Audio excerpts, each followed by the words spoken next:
ਹਾਂਜੀ ਗੁਰੂ ਪਿਆਰ ਵਾਲਿਓ, ਆਪ ਜੀ ਜਾਣਦੇ ਹੋ ਆਪਾਂ ਇਹ ਵਿਸ਼ੇਸ਼ ਸ਼ਬਦ ਵਿਚਾਰ ਲੜੀ ਸ਼ੁਰੂ ਕੀਤੀ ਹੋਈ ਹੈ। ਸ਼੍ਰੀ ਗੁਰੂ ਤੇਗ ਬਹਾਦਰ ਜੀ ਮਹਾਰਾਜ ਉਹਨਾਂ ਦੇ 400 ਸਾਲਾ ਜਨਮ ਸ਼ਤਾਬਦੀ ਨੂੰ ਸਮਰਪਿਤ, ਜੋ 2021 ਦੇ ਵਿੱਚ ਸਿੱਖ ਸੰਗਤਾਂ ਦੇ ਵੱਲੋਂ ਬੜੀ ਧੂਮਧਾਮ ਦੇ ਨਾਲ ਮਨਾਈ ਜਾਣੀ ਹੈ। ਆਪਾਂ ਯਤਨ ਕਰ ਰਹੇ ਹਾਂ ਗੁਰੂ ਤੇਗ ਬਹਾਦਰ ਜੀ ਦੇ ਸ਼ਬਦਾਂ ਨੂੰ ਸਮਝਣ ਦਾ। ਪਿਛਲੇ ਹਿੱਸੇ ਤੱਕ ਆਪ ਜੀ 16 ਸ਼ਬਦ ਗੁਰੂ ਤੇਗ ਬਹਾਦਰ ਜੀ ਦੇ ਆਪਾਂ ਸਮਝੇ ਸੀ, ਸਾਂਝੇ ਕੀਤੇ ਸੀ, ਉਹ ਤੁਸੀਂ ਸੁਣ ਕੇ ਆਏ ਹੋ।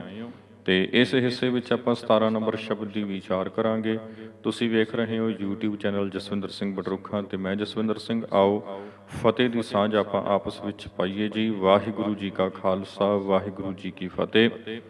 ਵਿਚਾਰ ਨੂੰ ਆਪਾਂ ਆਰੰਭ ਕਰਦੇ ਹਾਂ। 16 ਨੰਬਰ ਸ਼ਬਦ ਤੱਕ ਆਪ ਜੀ ਵਿਚਾਰ ਸੁਣ ਕੇ ਆਏ ਹੋ, ਜਾਂ ਇਉਂ ਕਹਿ ਲਈਏ ਬਈ ਸੋਰਠ ਰਾਗ ਦੇ ਵਿੱਚ ਪਹਿਲੇ 2 ਸ਼ਬਦ ਆਪ ਜੀ ਸਰਵਣ ਕਰ ਚੁੱਕੇ ਹੋ।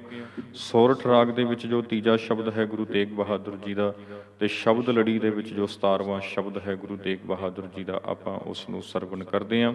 ਪਹਿਲਾਂ ਮੂਲ ਪਾਠ ਕਰਾਂਗੇ, ਫਿਰ ਆਪਾਂ ਇਸ ਦਾ ਉਚਾਰਨ, ਵਿਸ਼ਰਾਮ, ਸੇਧਾਂ, ਉਪਰੰਤ ਇਸ ਦੀ ਵਿਚਾਰ ਆਪਾਂ ਰਲ ਮਿਲ ਕੇ ਆਪਸ ਵਿੱਚ ਕਰਨੀ ਹੈ। ਗੁਰੂ ਤੇਗ ਬਹਾਦਰ ਜੀ ਮਹਾਰਾਜ ਦਾ ਸ਼ਬਦ ਹੈ ਸੋਰਠ ਮਹਲਾ ਨੌਵਾਂ। ਮਨ ਰੇ ਕੌਣ ਕੁਮਤ ਤੈਂ ਲੀਨੀ, ਪਰਦਾਰਾ ਨਿੰਦਿਆ ਰਸ ਰਚਿਓ, ਰਾਮ ਭਗਤ ਨਹ ਕੀਨੀ ਰਹਾਓ।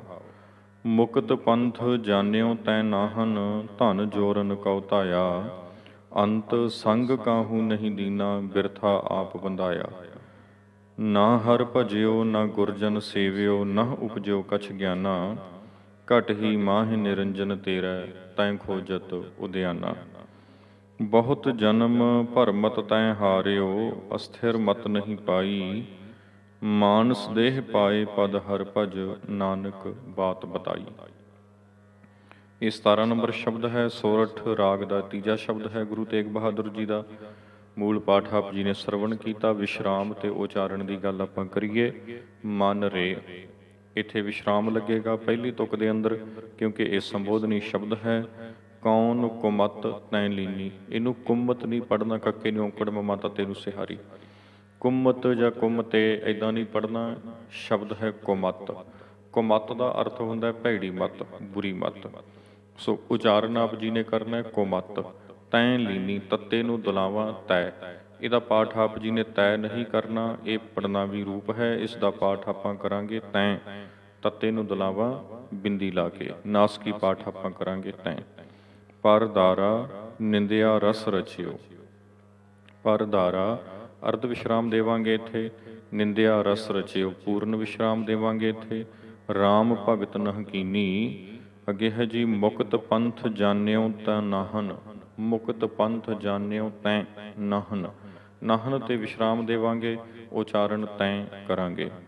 ਧਨ ਜੋਰਨ ਕਉ ਧਾਇਆ, ਅੰਤ ਸੰਗ ਕਾਹੂ ਨਹੀਂ ਦੀਨਾ। ਅੰਤ ਇਸ ਸ਼ਬਦ ਦੇ ਉੱਪਰ ਆਪਾਂ ਅਰਧ ਵਿਸ਼ਰਾਮ ਦੇਵਾਂਗੇ। ਸੰਗ ਕਾਹੂ ਨਹੀਂ ਦੀਨਾ, ਇੱਥੇ ਆ ਕੇ ਪੂਰਨ ਵਿਸ਼ਰਾਮ ਦੇਵਾਂਗੇ। ਬਿਰਥਾ ਆਪ ਬੰਧਾਇਆ। ਨਾ ਹਰ ਭਜਿਓ, ਵਿਸ਼ਰਾਮ, ਨਾ ਗੁਰਜਨ ਸੇਵਿਓ, ਵਿਸ਼ਰਾਮ, ਨਹ ਉਪਜਿਓ ਕਛ ਗਿਆਨਾ, ਘਟ ਹੀ ਮਾਹਿ ਨਿਰੰਜਨ ਤੇਰਾ, ਤੈਂ ਖੋਜਤ ਉਦਿਆਨਾ। ਘਟ ਹੀ ਮਾਹਿ ਨਿਰੰਜਨ ਤੇਰਾ, ਮਾਹੇ ਇੱਦਾਂ ਨਹੀਂ ਪਾਠ ਕਰਨਾ, ਮਾਹ ਨਿਰੰਜਨ ਤੇਰਾ, ਇੱਥੇ ਵਿਸ਼ਰਾਮ। ਤੈਂ ਖੋਜਤ ਉਦਿਆਨਾ। ਬਹੁਤ ਜਨਮ ਭਰਮਤ ਤੈਂ ਹਾਰਿਓ, ਬਹੁਤ ਜਨਮ ਭਰਮਤ ਤੈਂ ਹਾਰਿਓ, ਇੱਥੇ ਵਿਸ਼ਰਾਮ। ਅਸਥਿਰ ਮਤ ਨਹੀਂ ਪਾਈ, ਮਾਨਸ ਦੇਹ ਪਾਏ ਪਦ ਹਰ ਭਜ, ਇੱਥੇ ਵਿਸ਼ਰਾਮ। ਨਾਨਕ ਵਿਸ਼ਰਾਮ ਬਾਤ ਬਤਾਈ। ਸੋ ਇਹ ਤਾਂ ਸੀ ਵਿਸ਼ਰਾਮ ਅਤੇ ਉਚਾਰਨ ਦੇ ਸੰਬੰਧ 'ਚ ਬੇਨਤੀਆਂ। ਆਓ ਹੁਣ ਆਪਾਂ ਇਸ ਸ਼ਬਦ ਨੂੰ ਸਮਝਦੇ ਹਾਂ। ਗੁਰੂ ਤੇਗ ਬਹਾਦਰ ਜੀ ਸਿੱਧਾ ਸਾਨੂੰ ਮੁਖਾਤਬ ਹੋ ਕੇ ਕਹਿੰਦੇ ਹੈ, ਸਾਡੇ ਮਨ ਨੂੰ ਮੁਖਾਤਬ ਹੋ ਕੇ ਕਹਿ ਰਹੇ ਨੇ, ਮਨ ਰੇ ਕੌਣ ਕੁਮਤ ਤੈਂ ਲੀਨੀ। ਹੇ ਮਨ, ਤੂੰ ਭੈੜੀ ਮੱਤ, ਇਹ ਕਿਹੜੀ ਭੈੜੀ ਮੱਤ ਲੈ ਰੱਖੀ ਹੈ? ਭੈੜੀ ਮੱਤ ਤੂੰ ਇਹ ਕਿੱਥੋਂ ਲੈ ਲਈ, ਕਿਉਂ ਲੈ ਲਈ, ਕਿਵੇਂ ਲੈ ਲਈ? ਕਿਹੜੀ ਭੈੜੀ ਮੱਤ ਹੈ ਜੀ? ਪਰਦਾਰਾ ਨਿੰਦਿਆ ਰਸ ਰਚਿਓ, ਰਾਮ ਭਗਤ ਨਹ ਕੀਨੀ। ਤੂੰ ਪਰਾਏ ਤਨ ਅਤੇ ਨਿੰਦਿਆ ਨੂੰ ਰਸ ਮਾਣ ਕੇ, ਜਾਣ ਕੇ ਇਹਨਾਂ 'ਚ ਰਚ ਵਿੱਚ ਗਿਆ ਹੈ। ਪਰਾਏ ਤਨ ਦਾ ਝਾਕਾ ਤੈਨੂੰ ਆਕਰਸ਼ਿਤ ਕਰਦਾ ਆ, ਨਿੰਦਿਆ ਤੈਨੂੰ ਆਕਰਸ਼ਿਤ ਕਰਦੀ ਆ। ਉਸਤਤ ਹੋ ਰਹੀ ਹੋਵੇ, ਵਡਿਆਈ ਹੋ ਰਹੀ ਹੋਵੇ, ਕਈ ਵਾਰੀ ਉਹ ਚੰਗੀ ਨਹੀਂ ਲੱਗਦੀ, ਨਿੰਦਿਆ ਕਰਨੀ ਸੁਣਨੀ ਬੜੀ ਚੰਗੀ ਤੈਨੂੰ ਲੱਗਦੀ ਆ। ਹੇ ਮਨ, ਇਹ ਜਿਹੜੀ ਭੈੜੀ ਮੱਤ ਆ, ਇਹ ਭੈੜੀ ਮੱਤ ਤੈਂ ਕਿਉਂ ਲਈ, ਕਿੱਥੋਂ ਲਈ? ਰਾਮ ਭਗਤ ਨਹੀਂ ਕੀਨੀ। ਇਹਦੇ ਟਾਕਰੇ ਦੇ ਉੱਪਰ ਤੂੰ ਪਰਮੇਸ਼ਰ ਦੀ ਪ੍ਰੇਮਾ ਭਗਤੀ ਤੇ ਕੀਤੀ ਇਹ ਨਹੀਂ, ਸਰਬ ਵਿਆਪਕ ਅਕਾਲ ਪੁਰਖ ਵਾਹਿਗੁਰੂ ਉਸ ਦੀ ਪ੍ਰੇਮਾ ਭਗਤੀ ਕੀਤੀ ਹੀ ਨਹੀਂ। ਜੇ ਪਰਮੇਸ਼ਰ ਦੀ ਪ੍ਰੇਮਾ ਭਗਤੀ ਕੀਤੀ ਹੁੰਦੀ ਤਾਂ ਸੱਚ ਜਾਣੀ ਤੇਰੇ ਅੰਦਰ ਇਹ ਦੋਵੇਂ ਐਬ ਨਾ ਹੁੰਦੇ, ਦੋਵੇਂ ਐਬ ਤੇਰੇ ਅੰਦਰ ਨਾ ਹੁੰਦੇ, ਪਰਦਾਰਾ ਤੇ ਨਿੰਦਿਆ ਰਸ ਵਾਲਾ। ਅਗਲੀ ਗੱਲ, ਮੁਕਤ ਪੰਥ ਜਾਣਿਓ ਤੈਂ ਨਾਹਨ। ਮੁਕਤੀ ਦਾ ਪੰਥ ਹੈ ਜੋ, ਮੁਕਤੀ ਦਾ ਜੋ ਰਸਤਾ ਹੈ, ਜਾਣਿਓ ਤੈਂ ਨਾਹਨ, ਤੈਂ ਉਸ ਨੂੰ ਜਾਣੀ ਨਹੀਂ ਵੀ ਕਿਸ ਰਸਤੇ ਉੱਪਰ ਚੱਲ ਕੇ ਤੂੰ ਮੁਕਤ ਹੋ ਸਕਦਾ ਆ, ਕਿਸ ਰਸਤੇ ਉੱਪਰ ਚੱਲ ਕੇ ਤੂੰ ਆਪਣੇ ਬੰਧਨ ਖੋਲ ਸਕਦਾ ਆ। ਮੁਕਤ ਹੋਣ ਵਾਸਤੇ ਸਭ ਤੋਂ ਜ਼ਰੂਰੀ ਗੱਲ ਇਹ ਹੁੰਦੀ ਆ, ਤੁਹਾਨੂੰ ਇਹ ਪਤਾ ਹੋਵੇ ਬੰਧਨ ਪਏ ਹੋਏ ਨੇ। ਜੇ ਇਹ ਹੀ ਨਹੀਂ ਪਤਾ ਬੰਧਨ ਪਏ ਨੇ, ਤੁਸੀਂ ਖੋਲ ਨਹੀਂ ਸਕਦੇ। ਸਭ ਤੋਂ ਪਹਿਲਾਂ ਤੇ ਇਹ ਤੈਅ ਕਰਨਾ ਪਏਗਾ, ਇਹ ਵੇਖਣਾ ਪਏਗਾ ਕੀ ਮੈਨੂੰ ਬੰਧਨ ਪਏ ਹੋਏ ਨੇ ਜਾਂ ਨਹੀਂ। ਫਿਰ ਦੂਸਰੀ ਗੱਲ, ਜੇ ਬੰਧਨ ਪਏ ਹੋਏ ਨੇ ਤਾਂ ਬੰਧਨ ਕਿਹੜਾ ਆ, ਇਹ ਵੇਖਣਾ ਪਏਗਾ। ਫਿਰ ਜੇ ਸਾਨੂੰ ਇਹ ਵੀ ਪਤਾ ਚੱਲ ਗਿਆ ਹਾਂ ਬੰਧਨ ਪਏ ਹੋਏ ਨੇ, ਦੂਸਰੀ ਗੱਲ ਬੰਧਨ ਕਿਹੜਾ ਪਿਆ ਹੋਇਆ, ਫਿਰ ਖੋਲਿਆ ਤੇ ਉਹ ਆਪਣੇ ਆਪ ਜਾਏਗਾ।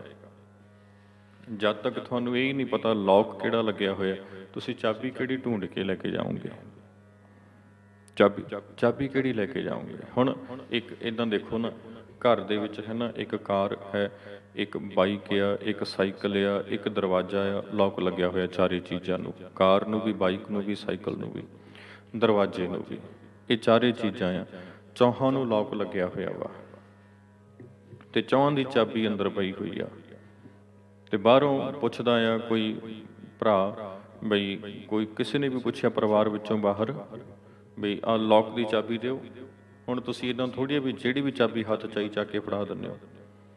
ਤੁਸੀਂ ਪਹਿਲਾਂ ਪੁੱਛਦੇ ਹੋ ਵੀ ਕਿਹੜੇ ਲੌਕ ਦੀ ਚਾਬੀ, ਸਾਈਕਲ ਦੇ ਲੌਕ ਦੀ, ਬਾਈਕ ਦੇ ਲੌਕ ਦੀ, ਕਾਰ ਦੇ ਲੌਕ ਦੀ, ਜਾਂ ਮੇਨ ਗੇਟ ਦੇ ਲੌਕ ਦੀ? ਕਿਹੜੇ ਲੌਕ ਦੀ ਚਾਬੀ ਚਾਹੀਦੀ ਹੈ? ਲੌਕ ਦੱਸੋ ਕਿਹੜਾ। ਫਿਰ ਜਿਹੜਾ ਲੌਕ ਦੱਸਿਆ ਜਾਂਦਾ ਉਸ ਲੌਕ ਦੀ ਚਾਬੀ ਫੜਾ ਦਿੰਦੇ ਆ। ਜੇ ਤੁਹਾਨੂੰ ਇਹ ਨਹੀਂ ਪਤਾ ਵੀ ਲੌਕ ਕਿਹੜਾ ਹੈ, ਚਾਬੀ ਕਿਹੜੀ ਦਿਓਗੇ? ਜੇ ਤੁਹਾਨੂੰ ਇਹ ਨਹੀਂ ਪਤਾ ਬੰਧਨ ਕਿਹੜਾ ਪਿਆ ਹੋਇਆ, ਖੋਲੋਗੇ ਕਿਵੇਂ ਉਸਨੂੰ?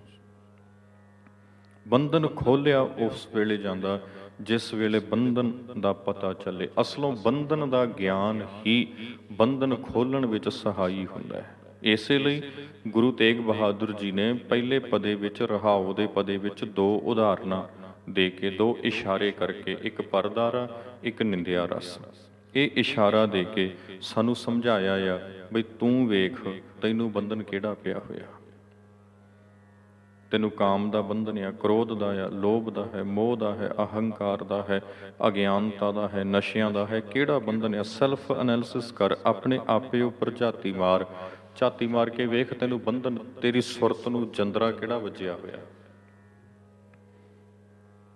ਜੇ ਇਹ ਸਮਝ ਆ ਗਈ ਨਾ ਜੰਦਰਾ ਕਿਹੜਾ ਆ, ਫਿਰ ਉਹਦੀ ਚਾਬੀ ਵੀ ਲੱਭ ਜਾਏਗੀ, ਫਿਰ ਉਹ ਖੁੱਲ ਵੀ ਜਾਏਗਾ। ਮਹਾਰਾਜ ਕਹਿੰਦੇ ਮੁਕਤ ਪੰਥ ਜਾਣਿਓ ਤੈਂ ਨਾਹਨ। ਮੁਕਤ ਪੰਥ ਤੂੰ ਇਸ ਲਈ ਨਹੀਂ ਜਾਣਿਆ, ਬੰਧਨ ਨੂੰ ਖੋਲਣ ਦਾ ਤਰੀਕਾ ਇਸ ਲਈ ਨਹੀਂ ਜਾਣਿਆ ਕਿਉਂਕਿ ਧਨ ਜੋਰਨ ਕੋ ਧਾਇਆ, ਕਿਉਂਕਿ ਤੂੰ ਮਸਤ ਹੀ ਕਿਸੇ ਹੋਰ ਪਾਸੇ ਰਿਹਾ। ਬੇਸ਼ੱਕ ਉਹ ਧਨ ਜੋੜਨ ਦੀ ਦੌੜ ਹੋਵੇ, ਬੇਸ਼ੱਕ ਉਹ ਵਿਕਾਰਾਂ ਨੂੰ ਭੋਗਣ ਦੀ ਦੌੜ ਹੋਵੇ, ਤੂੰ ਇਹਨਾਂ ਕਾਰਜਾਂ ਵੱਲ ਮਸ਼ਰੂਫ ਰਿਹਾ ਹੈ। ਇਸ ਲਈ ਤੈਨੂੰ ਜਿਹੜੇ ਬੰਧਨ ਪਏ ਹੋਏ ਸੀ ਉਹਨਾਂ ਨੂੰ ਖੋਲਣ ਦੀ ਜਾਂਚ ਨਹੀਂ ਆਈ। ਚੇਤਾ ਰੱਖੀ, ਅੰਤ ਸੰਗ ਕਾਹੂ ਨਹੀਂ ਦੀਨਾ, ਬਿਰਥਾ ਆਪ ਬਣਾਇਆ। ਅੰਤ ਨੂੰ, at the last stage, last moment ਹੈ ਜਿਹੜੀ, ਉਸ ਵੇਲੇ ਸੰਗ ਕਾਹੂ ਨਹੀਂ ਦੀਨਾ, ਹੋਰਨਾਂ ਚੀਜ਼ਾਂ ਨੇ ਸਾਥ ਨਹੀਂ ਦੇਣਾ। ਸਾਥ ਕਿਹਨੇ ਦੇਣਾ ਆ? ਜੇ ਬੰਧਨ ਖੋਲਿਆ ਹੁੰਦਾ ਤਾਂ ਉਹ ਆਜ਼ਾਦ ਸੁਰਤ ਨੇ ਸਾਥ ਦੇਣਾ ਸੀ, ਹੋਰ ਚੀਜ਼ਾਂ ਨੇ ਸਾਥ ਨਹੀਂ ਦੇਣਾ। ਚੇਤਾ ਰੱਖਿਓ, ਲੋੜ ਵੇਲੇ ਜਿਹੜੀ ਚੀਜ਼ ਦੀ ਲੋੜ ਹੋਵੇ ਉਹੀ ਚੀਜ਼ ਸਾਥ ਦਿੰਦੀ ਹੁੰਦੀ ਆ, ਉਹੀ ਚੀਜ਼ ਸਾਥ ਦਿੰਦੀ ਆ। ਹੁਣ ਇੱਦਾਂ ਤੁਸੀਂ ਕਾਰ ਵਿੱਚ ਸਫ਼ਰ ਕਰਕੇ ਜਾ ਰਹੇ ਹੋ ਹੈ ਨਾ, ਅਤੇ ਜਾਂਦਿਆਂ ਜਾਂਦਿਆਂ ਕਾਰ ਦਾ ਫਿਊਲ ਹੈ ਜਿਹੜਾ ਤੇਲ ਆ ਉਹ ਮੁੱਕ ਜਾਏ, ਅਤੇ ਨੇੜੇ ਤੇੜੇ ਤੁਸੀਂ ਪੁੱਛੋ ਵੀ ਇੱਥੇ ਕੋਈ ਪੰਪ ਹੈਗਾ, ਫਿਊਲ ਪੰਪ ਹੈਗਾ ਇੱਥੇ, ਕੋਈ ਆਇਲ ਪੰਪ? ਅਸੀਂ ਕਾਰ ਸਾਡੀ 'ਚ ਤੇਲ ਮੁੱਕ ਗਿਆ ਆ ਅਤੇ ਅਸੀਂ ਉਹ ਟੈਂਕੀ ਫੁੱਲ ਕਰਾਉਣਾ, ਟੈਂਕ ਫੁੱਲ ਕਰਾਉਣਾ, ਅਤੇ ਉਹ ਜੇ ਤੋਂ ਪੁੱਛ ਰਹੇ ਹੋ ਤੁਸੀਂ, ਉਹ ਤੁਹਾਨੂੰ ਦੱਸੇ ਵੀ ਨਹੀਂ ਤੇਲ ਪੰਪ ਤਾਂ ਇੱਥੇ ਨਹੀਂ ਹੈਗਾ, ਕਰਿਆਨੇ ਦੀ ਦੁਕਾਨ ਹੈਗੀ ਆ, ਤੁਸੀਂ ਉੱਥੋਂ ਖਾਣ ਪੀਣ ਨੂੰ ਚੀਜ਼ ਲੈ ਸਕਦੇ ਆ। ਆ ਇੱਕ ਟਾਇਰ ਪੈਂਚਰ ਦੀ ਦੁਕਾਨ ਵੀ ਹੈਗੀ ਆ, ਤੁਸੀਂ ਉੱਥੋਂ ਪੰਚਰ ਲਗਵਾ ਸਕਦੇ ਹੋ, ਤੁਸੀਂ ਉੱਥੋਂ ਹਵਾ ਫਿਲ ਕਰਾ ਸਕਦੇ ਹੋ। ਤੁਸੀਂ ਆਖੋਗੇ ਵੀ ਕਮਲਾ ਹੋਇਆ, ਜ਼ਰੂਰਤ ਸਾਨੂੰ ਤੇਲ ਦੀ ਇਸ ਵੇਲੇ, ਟਾਇਰ ਸਲਾਮਤ ਨੇ ਗੱਡੀ ਦੇ, ਜਿਹੜੀ ਚੀਜ਼ ਦੀ ਜ਼ਰੂਰਤ ਆ ਉਹ ਮਿਲਣੀ ਚਾਹੀਦੀ ਹੈ। ਜੇ ਉਹ ਮਿਲੇਗੀ ਸਫ਼ਰ ਤੈਅ ਹੋਏਗਾ। ਉਸ ਤੋਂ ਬਿਨਾਂ ਹੋਰ ਜੋ ਵੀ ਕੁਝ ਆ ਨਾ ਤੁਹਾਡੇ ਆਲੇ ਦੁਆਲੇ, ਉਸ ਵੇਲੇ ਉਹ ਤੁਹਾਡੇ ਕੰਮ ਦਾ ਨਹੀਂ ਹੋਏਗਾ। ਬੇਸ਼ੱਕ ਉਹ ਕਿੱਡੀ ਇਹ ਲਗਜ਼ਰੀ ਕੋਈ ਸ਼ੋਰੂਮ ਕਿਉਂ ਨਾ ਹੋਵੇ, ਕੋਈ ਸ਼ਾਪਿੰਗ ਮਾਲ ਕਿਉਂ ਨਾ ਹੋਵੇ, ਕੁਝ ਵੀ ਕਿਉਂ ਨਾ ਹੋਵੇ ਤੁਹਾਡੇ ਸਾਹਮਣੇ, ਪਰ ਜਿਸ ਵੇਲੇ ਤੁਹਾਨੂੰ ਫਿਊਲ ਦੀ ਜ਼ਰੂਰਤ ਆ, ਤੇਲ ਦੀ ਜ਼ਰੂਰਤ ਆ ਗੱਡੀ 'ਚ ਪਾਉਣ ਵਾਸਤੇ, ਉਸ ਵੇਲੇ ਬਾਕੀ ਚੀਜ਼ਾਂ ਤੁਹਾਡੇ ਵਾਸਤੇ ਮਾਇਨੇ ਨਹੀਂ ਰੱਖਦੀਆਂ। ਬਸ ਇੱਦਾਂ ਹੀ ਜ਼ਿੰਦਗੀ ਨੂੰ ਸਮਝਣਾ ਆ। ਅੰਤ ਸੰਗ ਕਾਹੂ ਨਹੀਂ ਦੀਨਾ, ਬਿਰਥਾ ਆਪ ਬੰਧਾਇਆ। ਵਿਅਰਥ ਹੀ ਆਪਣੇ ਆਪੇ ਨੂੰ ਵਿਸ਼ੇ ਵਿਕਾਰਾਂ ਵਿੱਚ, ਅਗਿਆਨਤਾ ਵਿੱਚ, ਮੋਹ ਮਾਇਆ ਵਿੱਚ, ਨਾ ਸਮਝੀ ਵਿੱਚ ਬੰਧਦਾ ਫਿਰਦਾ ਆ, ਪਰ ਅੰਤ ਨੂੰ ਇਹਨਾਂ ਨੇ ਸਾਥ ਨਹੀਂ ਦੇਣਾ। ਇਹ ਅਗਿਆਨਤਾ, ਇਹਨਾਂ ਵਿਸ਼ੇ ਵਿਕਾਰਾਂ ਨੇ ਸਾਥ ਨਹੀਂ ਦੇਣਾ ਅੰਤ ਨੂੰ। ਬਿਰਥਾ ਆਪ ਬੰਧਾਇਆ, ਐਵੇਂ ਵਿਅਰਥ ਵਿੱਚ ਇਹਨਾਂ ਦੇ ਨਾਲ ਆਪਣੇ ਆਪੇ ਨੂੰ ਬੰਨ੍ਹਦਾ ਫਿਰਦਾ ਆ ਤੂੰ, ਐਵੇਂ ਬੰਨ੍ਹਦਾ ਫਿਰਦਾ। ਇਹਨਾਂ ਨੇ ਕੰਮ ਨਹੀਂ ਆਉਣਾ। ਅਖੀਰ ਕੰਮ ਆਏਗਾ ਜੋ ਗੁਰੂ ਦੀ ਮੱਤ ਨੂੰ ਸਮਝ ਕੇ ਆਪਣੇ ਜੀਵਨ ਵਿੱਚ ਤੂੰ ਕਮਾਇਆ ਹੋਏਗਾ। ਤੇ ਗੁਰੂ ਜੀ ਦੱਸਦੇ ਨੇ, ਨਾ ਹਰ ਭਜਿਓ, ਨਾ ਗੁਰਜਨ ਸੇਵਿਓ, ਨਾ ਉਪਜਿਓ ਕਛ ਗਿਆਨਾ। ਨਾ ਹਰ ਭਜਿਓ, ਨਾ ਤੇ ਪਰਮੇਸ਼ਰ ਜੋ ਸਰਵ ਵਿਆਪਕ ਹੈ ਉਸ ਦੀ ਸਮਝ ਆਈ, ਨਾ ਗੁਰਜਨ ਸੇਵਿਓ, ਨਾ ਹੀ ਗੁਰੂ ਜਨ ਦੀ ਸੰਗਤ ਵਿੱਚ ਆ ਕੇ ਗੁਰੂ ਜਨ ਤੋਂ ਉਪਦੇਸ਼ ਲਿਆ, ਸਤਿਗੁਰੂ ਤੋਂ ਸਿੱਖਿਆ ਲਈ। ਨਾ ਉਪਜਿਓ ਕਛ ਗਿਆਨਾ, ਤੇ ਨਾ ਹੀ ਤੇਰੇ ਆਪਣੇ ਅੰਦਰ ਕੋਈ ਚੱਜ ਦੀ ਅਕਲ ਫੁਰ ਸਕੀ। ਆਪਣੇ ਆਪ ਵੀ ਤੈਨੂੰ ਕੋਈ ਅਕਲ ਨਹੀਂ ਆ ਸਕੀ। ਘਟ ਹੀ ਮਾਹ ਨਿਰੰਜਨ ਤੇਰਾ, ਤੈਂ ਖੋਜਤ ਉਦਿਆਨਾ। ਨਿਰੰਜਨ ਪਰਮੇਸ਼ਰ ਤੇਰੇ ਆਪਣੇ ਅੰਦਰ, ਤੇਰੇ ਮਨ ਵਿੱਚ ਬੈਠਾ ਹੋਇਆ ਸੀ, ਪਰ ਤੈਂ ਖੋਜਤ ਉਦਿਆਨਾ, ਤੈਂ ਉਸ ਨੂੰ ਬਾਹਰ ਖੋਜਣਾ ਕੀਤਾ, ਬਾਹਰ ਲੱਭਣਾ ਕੀਤਾ, ਜੰਗਲਾਂ 'ਚ ਹੋਰਨਾਂ ਥਾਵਾਂ 'ਤੇ ਭਟਕਦਾ ਰਿਹਾ। ਉਹਨਾਂ ਸਮਿਆਂ 'ਚ ਲੋਕੀ ਰੱਬ ਨੂੰ ਲੱਭਣ ਲਈ ਜੰਗਲਾਂ 'ਚ ਜਾਂਦੇ ਸਨ, ਇਸ ਲਈ ਬਹੁਤਾਤ ਵਿੱਚ ਗੁਰੂ ਸਾਹਿਬ ਨੇ ਜੰਗਲਾਂ ਦੀ ਗੱਲ ਕੀਤੀ। ਅੱਜ ਦੇ ਸਮੇਂ 'ਤੇ ਜੰਗਲ ਰਹੀ ਕੋਈ ਨਹੀਂ, ਖਾਸ ਕਰ ਭਾਰਤ ਵਿੱਚ ਤੇ ਹੈ ਹੀ ਨਹੀਂ, ਪੰਜਾਬ ਵਿੱਚ ਤੇ ਹੈ ਨਹੀਂ। ਭਾਰਤ ਵਿੱਚ ਬਾਹਰਲੇ ਸਟੇਟਾਂ 'ਚ ਹੋ ਸਕਦਾ ਕਿਸੇ ਥਾਵਾਂ 'ਤੇ ਹੋਣ, ਹੈਗੇ ਆ, ਹਿਮਾਚਲ 'ਚ, ਉੱਤਰਾਖੰਡ ਵਗੈਰਾ ਥਾਵਾਂ 'ਤੇ ਹੈਗੇ ਆ, ਪਰ ਪੰਜਾਬ ਵਿੱਚ ਤੇ ਹੈ ਨਹੀਂ, ਹੈ ਨਾ। ਅੱਜ ਜੇ ਜੰਗਲ ਹੈਗੇ ਵੀ ਨੇ ਤਾਂ ਉਹਨਾਂ ਜੰਗਲਾਂ 'ਚ ਅੱਜ ਕੱਲ੍ਹ ਕੋਈ ਰੱਬ ਨੂੰ ਖੋਜਣ ਜਾਂਦਾ ਵੀ ਨਹੀਂ। ਅੱਜ ਕੱਲ੍ਹ ਕਿੱਥੇ ਜਾਂਦੇ ਆ ਰੱਬ ਨੂੰ ਖੋਜਣ? ਅੱਜ ਕੱਲ੍ਹ ਵਧੇਰੇ ਲੋਕ ਰੱਬ ਦੀ ਤਲਾਸ਼ ਵਿੱਚ ਧਾਰਮਿਕ ਸਥਾਨਾਂ 'ਤੇ ਜਾਂਦੇ ਆ। ਤੇ ਅੱਜ ਕੱਲ੍ਹ ਸਾਨੂੰ ਭਾਵ ਅਰਥ ਉੱਥੋਂ ਲੈਣਾ ਪੈਣਾ ਵੀ ਤੈਂ ਖੋਜਤ ਉਦਿਆਨਾ, ਤੂੰ ਬਾਹਰ ਧਾਰਮਿਕ ਸਥਲ, ਜਿਹੜੇ ਧਾਰਮਿਕ ਥਾਵਾਂ ਬਣੀਆਂ ਹੋਈਆਂ ਸੀ, ਉਹਨਾਂ ਦੇ ਉੱਪਰ ਖੋਜਣ ਤੂੰ ਜਾਂਦਾ ਰਿਹਾ। ਗੁਰੂ ਜੀ ਕਹਿੰਦੇ, ਘਟ ਹੀ ਮਾਹੀ ਨਿਰੰਜਨ ਤੇਰਾ, ਤੇਰੇ ਘਟ ਹੀ ਮਾਹੀ, ਤੇਰੇ ਆਪਣੇ ਮਨ ਮੰਦਰ ਦੇ ਵਿੱਚ ਪਰਮੇਸ਼ਰ ਦਾ ਵਾਸਾ, ਪਰ ਤੂੰ ਉਸ ਨੂੰ ਆਪਣੇ ਅੰਦਰੋਂ ਲੱਭਣ ਦੀ ਥਾਂ ਤੇ, ਜੋਤ ਅੰਦਰੋਂ ਪ੍ਰਗਟ ਕਰਨ ਦੀ ਥਾਂ ਤੇ ਬਾਹਰ ਦੌੜਿਆ ਫਿਰਦਾ ਰਿਹਾ। ਬਹੁਤ ਜਨਮ ਭਰਮਤ ਤੈਂ ਹਾਰਿਓ, ਅਸਥਿਰ ਮਤ ਨਹੀਂ ਪਾਈ। ਬਹੁਤ ਜਨਮ, ਦੇਖ ਕਿੰਨੇ ਜਨਮ ਐਦਾਂ ਤੇਰੇ ਸਾਹਮਣੇ ਬੇਕਾਰ ਜਾ ਰਹੇ ਨੇ। ਆਲੇ ਦੁਆਲੇ ਵੇਖ, ਝਾਤੀ ਮਾਰ, ਕਿੰਨੇ ਜੀਵਨ, ਕਿੰਨੀਆਂ ਜ਼ਿੰਦਗੀਆਂ ਇਸ ਗਲਤ ਫਹਿਮੀ ਵਿੱਚ, ਵਿਕਾਰਾਂ ਵਾਲੀ ਗਲਤ ਫਹਿਮੀ ਵਿੱਚ, ਜਾਂ ਅਗਿਆਨਤਾ ਵਾਲੀ ਗਲਤ ਫਹਿਮੀ ਵਿੱਚ, ਨਾ ਸਮਝੀ ਵਿੱਚ, ਜਾਂ ਨਸ਼ਿਆਂ ਵਿੱਚ, ਜਿਹੜੇ ਰੱਬ ਨੂੰ ਹੋਰ ਨਾ ਉਚੇਚੀਆਂ ਥਾਵਾਂ 'ਤੇ ਲੱਭਦੇ ਬਜਾਏ ਆਪਣੇ ਅੰਦਰੋਂ ਲੱਭਣ ਦੇ, ਇਸ ਗਲਤ ਫਹਿਮੀ ਦੇ ਵਿੱਚ, ਇਸ ਭਰਮ ਹਨੇਰੇ ਦੇ ਵਿੱਚ ਕਿੰਨੇ ਹੀ ਜਨਮ, ਕਿੰਨੇ ਹੀ ਜੀਵਨ ਤੇਰੇ ਆਲੇ ਦੁਆਲੇ ਝਾਤੀ ਮਾਰ ਬੇਕਾਰ ਜਾਂਦੇ ਪਏ ਨੇ। ਅਸਥਿਰ ਮਤ ਨਹੀਂ ਪਾਈ, ਪਰ ਜਿਹੜੀ ਥਿਰ ਰਹਿਣ ਵਾਲੀ ਮੱਤ ਆ, ਟਿਕਾ, ਪੂਰਨ ਟਿਕਾ ਵਾਲੀ ਜੋ ਮੱਤ ਆ, ਉਸ ਦੀ ਪ੍ਰਾਪਤੀ ਨਹੀਂ ਕੀਤੀ। ਮਾਨਸ ਦੇਹ ਪਾਏ ਪਦ ਹਰ ਭਜ, ਮਨੁੱਖਾ ਦੇਹੀ ਤੈਨੂੰ ਪ੍ਰਾਪਤ ਹੋਈ ਆ। ਮਨੁੱਖਾ ਦੇਹੀ ਨੂੰ ਪ੍ਰਾਪਤ ਕਰਕੇ ਹਰ ਭਜ, ਪਰਮੇਸ਼ਰ ਨੂੰ ਸਿਮਰਿਆ ਕਰ। ਸਰਵ ਵਿਆਪਕ ਈਸ਼ਵਰ ਦੇ ਨਾਲ ਆਪਣੀ ਸੁਰਤ ਨੂੰ ਅਭੇਦ ਕਰ, ਰੱਬ ਜੀ ਦੀ ਹੋਂਦ ਨੂੰ ਮਹਿਸੂਸ ਕਰ। ਨਾਨਕ ਬਾਤ ਬਤਾਈ, ਨੌਵੇਂ ਨਾਨਕ ਗੁਰੂ ਤੇਗ ਬਹਾਦਰ ਜੀ ਨੇ ਇਹ ਬਾਤ ਬਤਾਈ ਹੈ ਸਾਨੂੰ, ਉਹਨਾਂ ਨੇ ਸਿੱਖਿਆ ਸਾਨੂੰ ਦਿੱਤੀ ਆ। ਸੋ ਇਵੇਂ ਇਸ ਸ਼ਬਦ ਵਿੱਚੋਂ ਗੁਰੂ ਤੇਗ ਬਹਾਦਰ ਜੀ ਮਹਾਰਾਜ ਨੇ ਦ੍ਰਿੜ ਕਰਵਾਇਆ ਹੈ ਵੀ ਕਿਹੜੀ ਭੈੜੀ ਮੱਤ ਲੈ ਕੇ ਤੂੰ ਹੋਰਨਾਂ ਰਸਤਿਆਂ ਦੇ ਉੱਪਰ ਚੱਲ ਪਿਆ ਹੋਇਆ ਹੈ। ਮਨੁੱਖਾ ਜੀਵਨ ਪ੍ਰਾਪਤ ਹੋਇਆ ਭਾਈ, ਇਸ ਦੀ ਸਫਲਤਾ ਸਰਵ ਵਿਆਪਕ ਈਸ਼ਵਰ ਦੇ ਨਾਲ ਜੁੜ ਕੇ ਹੋਣੀ ਹੈ। ਇਸ ਲਈ ਤੂੰ ਹੋਰਨਾਂ ਭਰਮਾਂ ਕਰਮਾਂ ਵਿੱਚੋਂ ਨਿਕਲ ਕੇ ਆਪਣੇ ਜੀਵਨ ਦੀ ਸਫਲਤਾ ਦੇ ਲਈ ਗੁਰੂ ਦਰਸਾਏ ਮਾਰਗ ਉੱਪਰ ਚੱਲ ਕੇ ਆਪਣੀ ਜ਼ਿੰਦਗੀ ਜਿਉਣੀ ਸ਼ੁਰੂ ਕਰ। ਨਹੀਂ ਤੇ ਤੇਰੇ ਸਾਹਮਣੇ ਹੀ ਹੈ ਤੇਰੇ ਆਲੇ ਦੁਆਲੇ ਕਿੰਨੇ ਜਨਮ, ਕਿੰਨੇ ਜੀਵਨ, ਕਿੰਨੀਆਂ ਜ਼ਿੰਦਗੀਆਂ ਵਿਸ਼ਿਆਂ ਵਿੱਚ, ਨਸ਼ਿਆਂ ਵਿੱਚ, ਵਿਕਾਰਾਂ ਵਿੱਚ, ਅਗਿਆਨਤਾ ਵਿੱਚ ਬੇਕਾਰ ਜਾ ਰਹੀਆਂ ਨੇ, ਬੇਕਾਰ ਜਾ ਰਹੀਆਂ ਨੇ। ਸੋ ਇਦਾਂ ਤੇਰੀ ਜ਼ਿੰਦਗੀ ਵੀ ਕਿਤੇ ਬੇਕਾਰ ਨਾ ਚਲੀ ਜਾਏ। ਇਸ 17 ਨੰਬਰ ਸ਼ਬਦ, ਇਸ ਤੋਂ ਅੱਗੇ 18 ਨੰਬਰ ਸ਼ਬਦ ਹੈ। ਸੋਰਠ ਰਾਗ ਦਾ ਚੌਥਾ ਸ਼ਬਦ ਹੈ।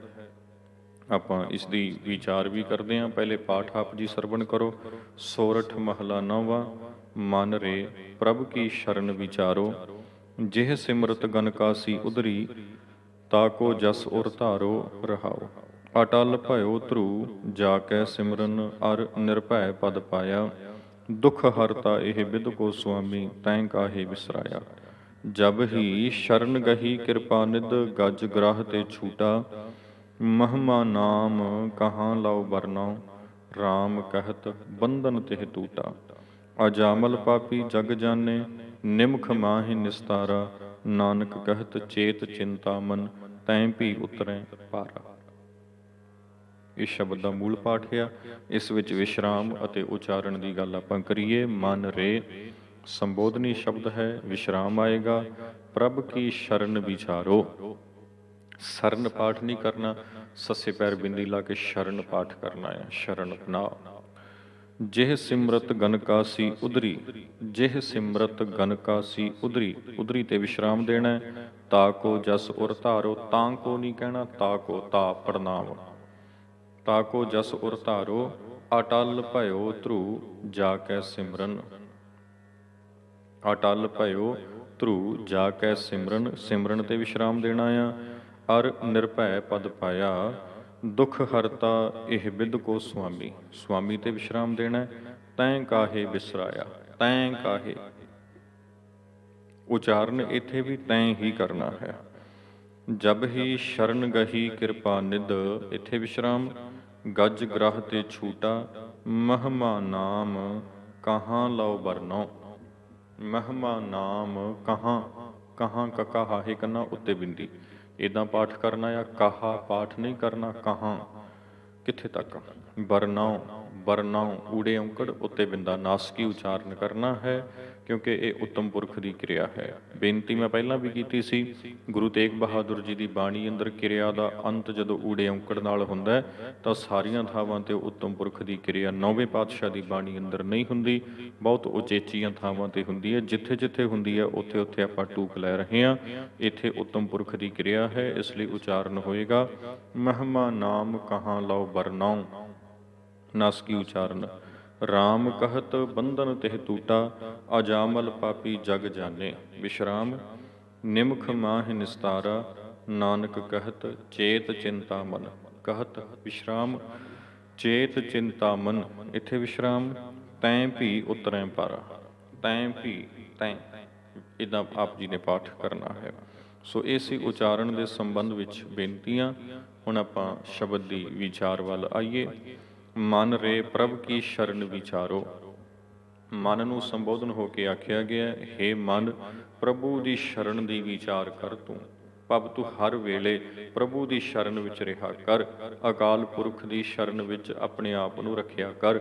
ਜਾਂ ਇੰਜ ਆਪਣੇ ਮਨ ਦੀ ਅਵਸਥਾ ਤੂੰ ਬਣਾ ਲੈ ਵੀ ਤੂੰ ਜਿੱਥੇ ਵੀ ਹੈ, ਜਿਸ ਵੀ ਸਮੇਂ ਹੈ, ਤੈਨੂੰ ਇਹ ਅਹਿਸਾਸ ਹੋਵੇ, ਮਨ ਨੂੰ ਇਹ ਪਕੜ ਹੋਵੇ, ਪਕਿਆਈ ਹੋਵੇ ਕਿ ਪ੍ਰਭੂ ਜੀ ਦੀ ਸ਼ਰਨ ਵਿੱਚ ਹਾਂ, ਰੱਬ ਜੀ ਹਾਜ਼ਰ ਨਾਜ਼ਰ ਹਨ। ਜਹਾਂ ਜਾਈਏ ਤਹਾਂ ਸੁਹੇਲੇ, ਕਰ ਕਿਰਪਾ ਹਰ ਮੇਲੇ। ਜਿੱਥੇ ਵੀ ਜਾਂਦੇ ਹਾਂ ਪ੍ਰਭੂ ਉਸੇ ਥਾਂ ਤੇ ਸਾਡਾ ਸਹਾਈ ਹੈ। ਕੋਈ ਐਸੀ ਥਾਂ ਨਹੀਂ ਹੈ ਜਿੱਥੇ ਪਰਮੇਸ਼ਰ ਨਾ ਹੋਵੇ।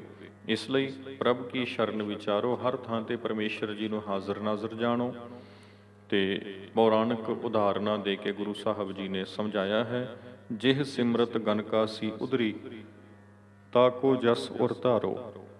ਹੁਣ ਇੱਥੇ ਆਪਾਂ ਮੰਨ ਸਕਦੇ ਹਾਂ ਬਈ ਇਹ ਪੌਰਾਣਿਕ ਕਥਾ ਕਹਾਣੀਆਂ ਵਿੱਚ ਜਿਨ੍ਹਾਂ ਲੋਕਾਂ ਦਾ ਵਿਸ਼ਵਾਸ ਹੋਣਾ, ਉਹਨਾਂ ਨੂੰ ਇਹਨਾਂ ਦੀ ਰਾਹੀਂ ਸਮਝਾਇਆ ਹੈ ਬਈ ਤੁਸੀਂ ਕਹਿੰਦੇ ਹੋ ਭਾਈ ਗਨਕਾ ਇੱਕ ਪਾਪਣ ਸੀ, ਜਿਹਦਾ ਜੀਵਨ ਕੋਈ ਚੰਗਾ ਨਹੀਂ ਸੀ, ਜਿਹਦਾ ਵਿਵਹਾਰ ਵੀ ਕੋਈ ਚੰਗਾ ਨਹੀਂ ਸੀ। ਉਹ ਇੱਕ ਤਰ੍ਹਾਂ ਦਾ ਜਿਹੜਾ ਹੈਗਾ ਐਸਾ ਕਾਰਜ ਕਰਦੀ ਸੀ ਜਿਸ ਕਾਰਜ ਦੇ ਲਈ ਉਹਨਾਂ ਸਮਿਆਂ ਵਿੱਚ ਸਾਡੇ ਮੁਲਕ ਦੇ ਅੰਦਰ ਕੋਈ ਬਹੁਤੀ ਜਿਹੜੀ ਹੈਗੀ ਆ, ਸਾਡੇ ਧਰਮ ਅੰਦਰ ਖਿਮਾ ਕਰਨੀ, ਸਾਡੇ ਧਰਮ ਦੇ ਅੰਦਰ ਇਸ ਨੂੰ ਜਿਹੜਾ ਹੈਗਾ ਬਹੁਤ ਮਾੜਾ ਗਿਣਿਆ ਗਿਆ ਆ।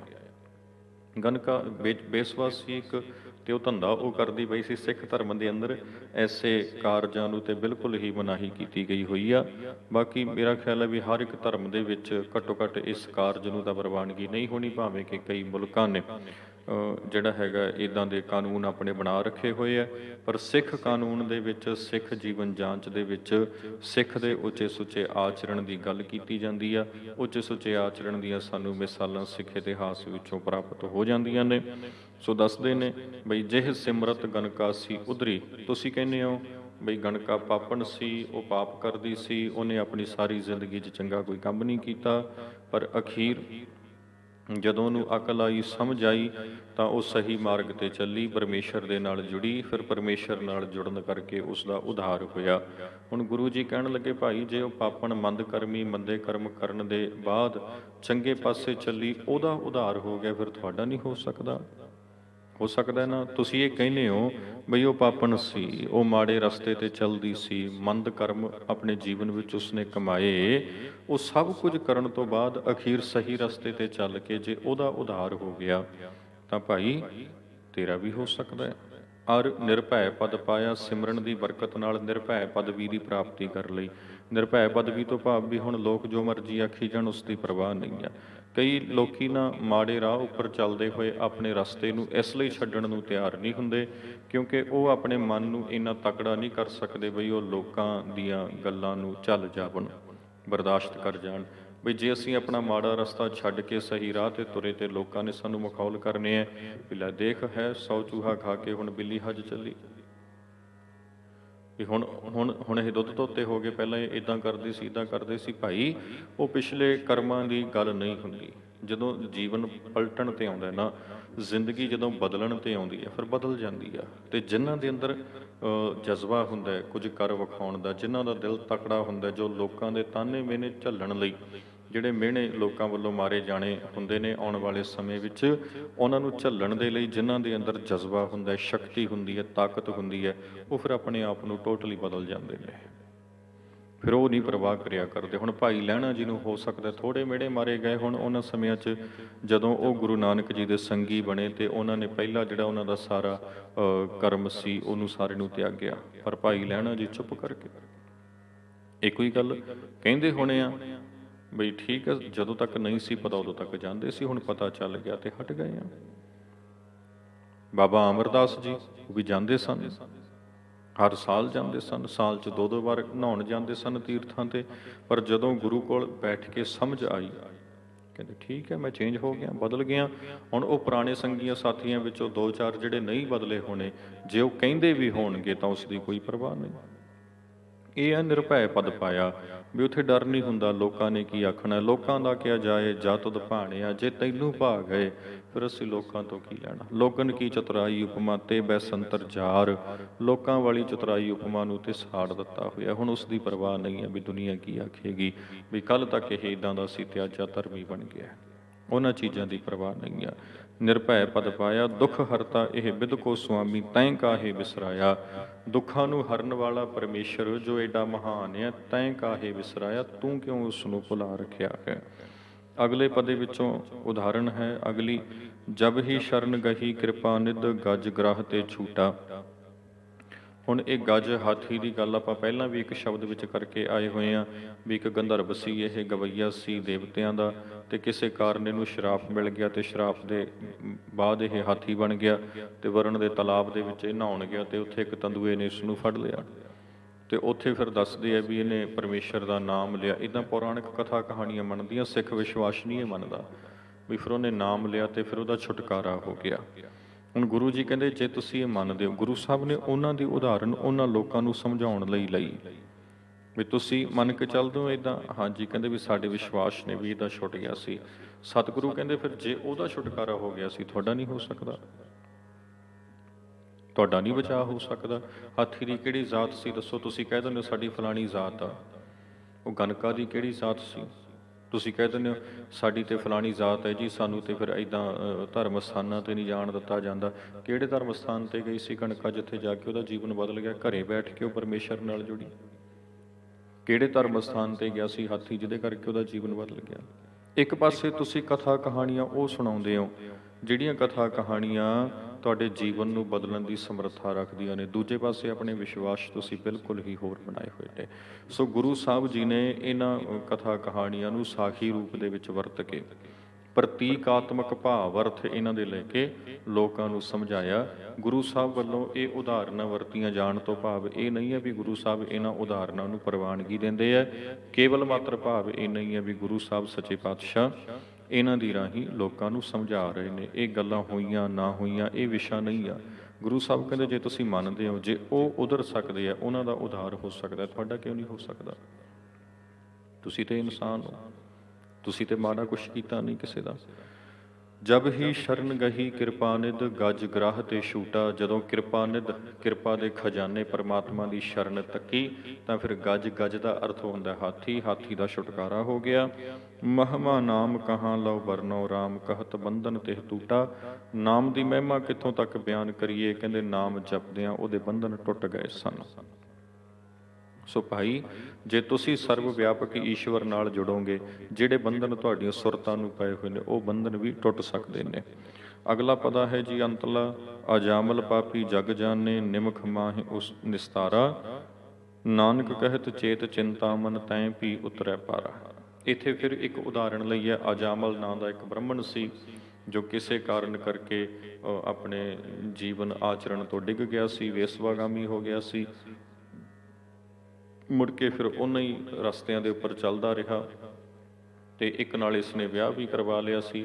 ਇਸ ਦੀ ਸੰਤਾਨ ਹੋਈ, ਕਈ ਨਿਆਣੇ ਹੋਏ। ਇੱਕ ਨਿਆਣੇ ਦਾ ਨਾਮ ਕਿਸੇ ਚੰਗੇ ਭਲੇ ਪੁਰਸ਼ ਨੇ ਕਹਿੰਦੇ ਨਾਰਾਇਣ ਰੱਖ ਦਿੱਤਾ ਤੇ ਫਿਰ ਉਸ ਨੂੰ ਨਾਰਾਇਣ ਨਾਰਾਇਣ ਕਹਿੰਦੇ ਆ। ਇਹਨੂੰ ਰਾਮ ਨਾਮ ਦੀ ਜਿਹੜੀ ਹੈਗੀ ਆ ਉਹ ਅਹਿਮੀਅਤ ਦਾ ਪਤਾ ਚੱਲਿਆ ਤੇ ਫਿਰ ਰਾਮ ਨਾਮ ਜਪਦੇ ਆ। ਇਹ ਅਜਾਮਲ ਸੀ ਜਿਹੜਾ ਮਾੜੇ ਰਾਹ ਤੇ ਚੱਲਦਾ ਚੱਲਦਾ ਇਹ ਵੀ ਭਲੇ ਰਾਹ ਤੇ ਆ ਕੇ ਆਪਣੇ ਜੀਵਨ ਨੂੰ ਸਵਾਰ ਗਿਆ ਸੀ।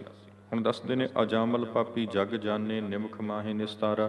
ਭਾਈ ਤੁਸੀਂ ਕਥਾ ਕਹਾਣੀਆਂ ਸੁਣਾਉਂਦੇ ਹੋ ਸਾਖੀ ਰੂਪ ਦੇ ਵਿੱਚ ਵੀ ਅਜਾਮਲ ਪਾਪੀ ਸੀ ਪਰ ਪਰਮੇਸ਼ਰ ਨਾਲ ਜੁੜ ਕੇ ਉਸ ਦਾ ਨਿਸਤਾਰਾ ਹੋ ਗਿਆ।